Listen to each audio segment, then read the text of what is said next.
नहीं अगली बारी तुम्हारी है। और यहाँ जितने बड़े खाप के चौधरी आ रहे हैं उन चौधरियों को भी मैं कहना चाहता हूँ, या चौधर जंतर मंतर पर मत दिखाइए। आप जाइए अपने गाँव के अंदर, आँख से स्मेल नहीं आती है, आँख से दिखना बंद होता है, कानों से सुनना नहीं होता। जेपी के काले नाग और ये आरएसएस के भगत खाकी चड्डी वाले इस देश को निगल चुके हैं। इस देश के अंदर इमरजेंसी, घोषित इमरजेंसी लग चुकी है। आप हिंदू मुस्लिम में रहोगे। ये हरियाणा के अंदर जाटों की और अगर जातियों की नहीं बनती है, और इस बात का फायदा बीजेपी ने हरियाणा में उठाया है। और यही हम कह रहे हैं, भाईचारा बना के रखियो।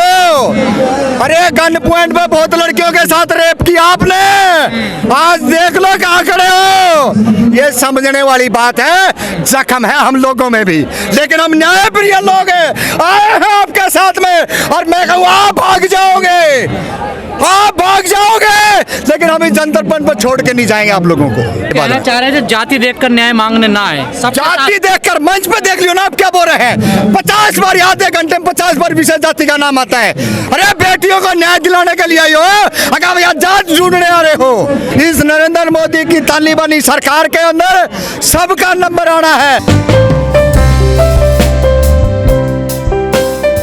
जिस तरीके से देश के बड़े खिलाड़ी आकर यहाँ बैठे हैं और जिस तरीके से सुप्रीम कोर्ट के माध्यम से एफआईआर हो रही है, यह साफ पता चल रहा है कि इस सरकार की और नरेंद्र मोदी प्रधानमंत्री की और अमित शाह की कहीं ना कहीं मिली भक्ति 100% है कि अपने एमपी को बचाना।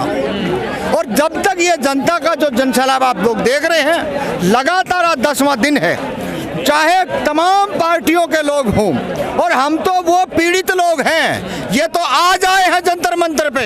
हम 2012 के अंदर 5 लड़कियों के साथ गैंग रेप हुआ था, और हरियाणा के हिसार में रेप हुआ, बठिंडा जाके रेप किया, और 5 साल तक यहाँ पे धरना लगा के रखा हरियाणा बघाड़ा कांड संग्रह समिति के बैनर के तले।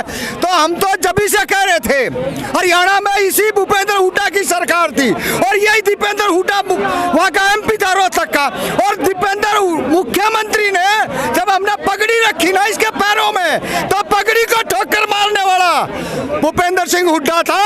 4 लड़कियों के साथ गैंग रेप हुआ। वो लड़की किसकी थी? वो लड़की शेड्यूल कास्ट की थी। लेकिन हमने जब भी कहा था इस देश के जानवरों को, ये तमाम तरीके के लोगों को, हरामियों और नालायकों, आप जंतर मंतर पे आ जाना, नहीं अगली बारी तुम्हारी है। हम तो हमारी बेटियों के साथ रेप हुआ, हम तो बर्दाश्त कर गए, हम तो पी गए उस जख्म को, लेकिन आज कहाँ खड़े हैं हम लोग। और अब भी आपके माध्यम से कह रहे हैं तमाम उन लोगों को जो घरों के अंदर बैठे हैं, और तमाम उन राजनीतिक पार्टियों को हम कहना चाह रहे हैं कि आप राजनीति मत करिए यहाँ पे। अगर आज आपने एक जरा सी चूक करी है, तो आने वाले टाइम में नंबर उनका भी है। यही बात समझ करके आज इन देश के खिलाड़ियों को न्याय दिलाने के लिए तमाम देश के लोगों को जंतर मंतर की तरफ रुख करना चाहिए। और यहाँ जितने बड़े खाप के चौधरी आ रहे हैं उन चौधरियों को भी मैं कहना चाहता हूँ, या चौधर जंतर मंतर पर मत दिखाइए। आप जाइए अपने गाँव के अंदर और बोलिए। आज इस गाँव से जाएंगे जंतर मंतर पे, आज जाएंगे 500 लोग हिसार से वहाँ पे, जब जाके आप अपनी आन पान शान बचा सकते हो। ये है इस देश के अंदर बेटियों को बचाने के लिए आखिरी फार्मूला। ये हत्यारे हैं, ये बलात्कारी हैं बीजेपी वाले। कांग्रेसी यहाँ तो बेटियों के सपोर्ट में आ रहे हैं, लेकिन राजस्थान में नहीं जा रहे बेटियों के सपोर्ट में। देखिए हर जगह, राजस्थान में क्यों जाएंगे? यहाँ दीपेंद्र हुड्डा आ गया ना, मैंने बताया आपको। अरे 4 लड़कियों के साथ रेप होता है, मिर्जपुर कांड होता है, तब कहाँ साहब सुन गया आपने? आज बड़ा पीड़ा हो रही है, हमारे अंदर न्याय है और यहाँ हम खड़े हैं बेटियों के लिए। राजस्थान में जाना चाहिए। जब मटके में पानी पीने से जब ये हालात होती है, नाक से स्मेल नहीं आती है, आंख से दिखना बंद होता है, कानों से सुनना नहीं होता। ये हर आदमी का, हर परिवार का नंबर आने वाला है। इसीलिए आपके व्यूअर को, जो सुनने वाले उनको कहते हैं कि देश की राजधानी की तरफ आप रुख कर लीजिए, नहीं तो ये बीजेपी के काले नाग और ये आरएसएस के भगत खाकी चड्डी वाले इस देश को निगल चुके हैं। इस देश के अंदर इमरजेंसी, घोषित इमरजेंसी लग चुकी है। आप हिंदू मुस्लिम में रहोगे, आप जो और कालियाक्रम धर्मों में रहोगे तो आपके साथ यही हालात होने वाला है। कल हमारी बारी थी, आज आपकी बारी है, परसों इन सबकी बारी है। लेकिन ब्रजभूषण कह रहे हैं एक ही अखाड़ा एक ही परिवार, ये कैसे रहे? यही तो है, यही तो उनको पता है कि हरियाणा के अंदर जाटों की और अगर जातियों की नहीं बनती है, और इस बात का फायदा बीजेपी ने हरियाणा में उठाया है। और यही हम कह रहे हैं, भाईचारा बना के रखियो। अरे गन पॉइंट पे बहुत लड़कियों के साथ रेप किया आपने, आज देख लो कहाँ खड़े हो।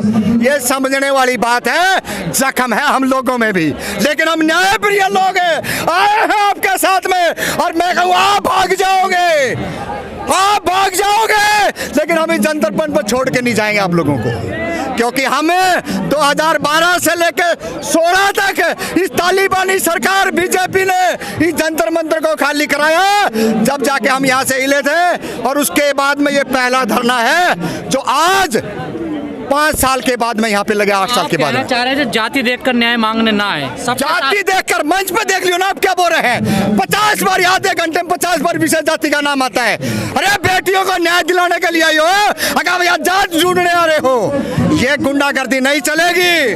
बेटियों की बात आएगी, बेटियों जैसी बात करे, नहीं तो ये हालात बहुत खराब होने वाले देश के। बीजेपी यही चाह रही है, जातिवाद के अंदर बांटो और हर महिला का शोषण करो, हर मजदूर का शोषण करो, हर किसान का शोषण करो, और वही आज शोषण इनकी वजह से हमारा हो रहा है। लेकिन ब्रजभूषण जी कह रहे हैं कि अगर मैंने इस्तीफा दे दिया तो आरोप साबित हो जाएगा कि मैं गुनाहगार। नहीं, उन्होंने कह दिया ना, मैंने तो इस्तीफा, मैं तो दे दूंगा इस्तीफा। हाँ। वो तो तैयार बैठा, वो तो प्रधानमंत्री की, गृह मंत्री के इंतजार में है। हाँ। उसने आरोप स्वीकार कर लिया है। मजबूरी क्या है? मजबूरी उसकी यही है कि जंतर मंतर पर 10 दिन हो गए, मैंने कोई दही रसगुल्ला नहीं खा रखा कि मैं बोलूंगा, मेरी आंखों में पट्टी नहीं है। इस जंतर मंतर पर 2012 वाला हिसाब किताब जब तक नहीं बनेगा, इस सरकार पर कोई असर नहीं होना। सरकार ने पता है 1.5 साल तक इस किसानों को तमाम दिल्ली के बॉर्डर घेर के रखे, उस पर नरेंद्र मोदी को शर्म नहीं आई। अभी तो 4 दिन की चांदनी है, अभी देखना बहुत कुछ है। तब तक देश के लोग नहीं निकलेंगे, तब तक बेटियों को न्याय नहीं मिलेगा। इस बात को तमाम मंच वाले सुन लो, तमाम इस देश की मीडिया सुन ले, न्याय नहीं है। अगर कोई कह दे नाबालिग बेटियों पे इतने देश के अंदर गैंग रेप होते हैं, कितनी बेटियों को न्याय मिला है? पोस्को एक्ट के अंदर तुरंत गिरफ्तारी होनी चाहिए थी, नहीं हो पाई है। लेकिन जैसे आपने कहा कि समर्थन करने नहीं आए थे। भाई अंधे की आंख में घी डाला, मेरी क्यों फोड़े? क्या दिखती नहीं? क्या ये तो तमाम इस देश के हर व्यक्ति को पता है। जब ये खिलाड़ी कहाँ थे, मजदूर, किसान, महिला, छात्र, सब यूनिवर्सिटियों के अंदर क्या क्या हालात हुई। भाई जब इनको बोलना चाहिए था, जब ये नहीं बोले, लेकिन जो न्यायप्रिय लोग हैं वो आज आ रहे हैं इनके समर्थन में। हम तो यही कहना चाहते हैं आपके माध्यम से, नंबर सबका आना, सबका नंबर आना है, आपका भी नंबर आना है। आप ये मत देखें जितने मीडिया के, जो सोशल मीडिया के जो साथी हैं, आप कहीं बच जाओगे। इस नरेंद्र मोदी की तालिबानी सरकार के अंदर सबका नंबर आना है। अगर 24 में दोबारा आती है, और नोट कर ले तमाम भारत देश के लोगों, इस देश के अंदर संविधान की धज्जियां उड़ाई जाती है, इस देश के अंदर तमाम लोगों के किस तरीके से जुल्म होता है, किसी से कोई छाने नहीं। लेकिन ब्रजभूषण का ये कहना है कि एक ही परिवार आंदोलन कर रहा है। ये जब वहाँ हरियाणा प्रदेश में दबंगों के हाथ में सरकार थी, तो बघाना में 2 बेटियों के साथ बलात्कार हुआ, और इन्हें पैदल यात्रा चल कर यहाँ भी आए, लेकिन उनको न्याय नहीं मिला।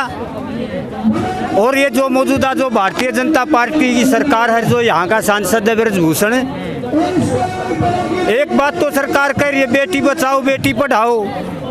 जब इस देश में जो मान सम्मान प्राप्त करके देश के मान सम्मान और स्वाभिमान के लिए लड़कियां दुनिया भर के मेडल लाई हैं, जब उनको इंसाफ नहीं दे सकती है सरकार, तो आम गरीब आदमी को कैसे देगी? जो कुलदीप सेंगर है, यूपी से विधायक रहे, उन्होंने मोहनी विश्वकर्मा के साथ चुनाव में बलात्कार किया, और आज कहाँ होना चाहिए था वो जेल में, लेकिन वहाँ भी जांच के लिए इन्हें हाईकोर्ट के लिए हाईकोर्ट को सौंप दिया और हाईकोर्ट ने उसकी जमानत दे दी। तो इस देश आप क्या चाहते हैं अब? हम ये चाहते हैं इनकी ये जो ये हमारी बहनें बैठी हैं, ये इतने बड़े बड़े मेडल लाकर पूरे भारत देश का नाम ऊंचा किया है, पूरे माँ बाप का मान सम्मान स्वाभिमान की बात करी है, हरियाणा प्रदेश का, फिर पूरे देश का। तो इन बहन बेटियों को इंसाफ मिलना चाहिए, हम ये चाहते हैं। और लेकिन ये जो पहलवान है मोदी जी ने पर्सनली जानते हैं, ये भी मोदी जी को पर्सनली जानते हैं, मिलते भी हैं, तो ये सीधा बात क्यों नहीं कर लेते? देखियो, ये जो ये मौजूदा जो भारतीय जनता पार्टी की सरकार है, ये रंडवे बंडुओं की और बलात्कारियों की सरकार है। आज तक कोई ये नया काम थोड़ा है, ये तो पूरे देश में बलात्कार हो रहे। जहाँ जहाँ भारतीय जनता पार्टी की सरकार है, वहाँ खुलेआम सरेआम बलात्कार हो रहे। लेकिन जो अपराधी लोग इन्हीं की पार्टी के लोग होते तकरीबन, उनको किसी गरीब आदमी को इंसाफ नहीं मिलता। और भारतीय जनता पार्टी जाति और धर्म की बात करके, पहले ये जो मौजूदा जो प्रधानमंत्री हैं, इन्होंने इस देश में पिछड़ों का नारा दिया। मैं पिछड़ा हूँ, पिछड़ों में भी अति पिछड़ा हूँ। जो इस देश में 42% आबादी के अति पिछड़े वर्ग के लोग हैं, उन्होंने बेचारे न दुखी थे। दूसरे राजपाटों में उन्हें कुछ नहीं मिला, लेकिन उन्होंने सोचा भाई हमारे समाज, हमारे अति पिछड़े वर्ग से कम हम इसकी वोट दें और हमारे को ये भाई इंसाफ देगा। जो हमारी बहन बेटियों के साथ जुल्म अत्याचार होता है, हमारे गांव में गली मोहल्ला में हमारे ऊपर अत्याचार होता है, इंसाफ मिलेगा, फिर हमारा हक अधिकार मिलेगा। 42% लोगों ने लामबंद होकर भारतीय जनता पार्टी को वोट दिया। लेकिन आज हो क्या रहा है, भारतीय जनता पार्टी गरीबों को मार रही है। जिन लोगों ने जो लोग 55 साल से कांग्रेस के साथ रहे, कांग्रेस ने भी अत्याचार करे, और प्लस अब भारतीय जनता पार्टी कांग्रेस से भी ज़्यादा अत्याचार करिए, तमाम जो संवैधानिक अधिकार है उनको ख़त्म कर रही है। और न तो इन्हें सुप्रीम कोर्ट में न्याय मिलता, ना पुलिस थाने में जाते जब न्याय मिलता, ना गांव में न्याय मिलता, ना इन प्रदेश में न्याय मिलता, ना देश में न्याय मिलता।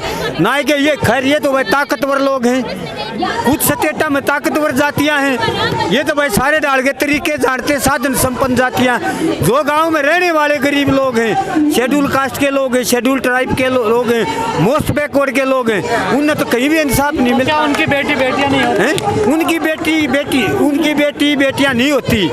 उनकी बेटी ये लोग सोचते ये गांव में रहते तो गांव में औरत बन करें, शहर में रहते शहर में औरत बन करें। जो ताकतवर लोग हैं देश में, उनकी जो ताकतवर अनेक स्टेट में अनेक जातियां हैं, तो वही शोषण सबका होता है। लेकिन जब खुद पर बीतती है ना इंसान को, जब खुद पर बीतती है ना कोई बात, जब इंसान को पता चलता है इंसाफ क्या चीज़ होती है। तो ये जो मौजूदा भारतीय जनता पार्टी की सरकार है, इसे लोग ऊब चुके हैं, और 2024 में भारतीय जनता पार्टी का पूरे देश में सफाया होना निश्चित है।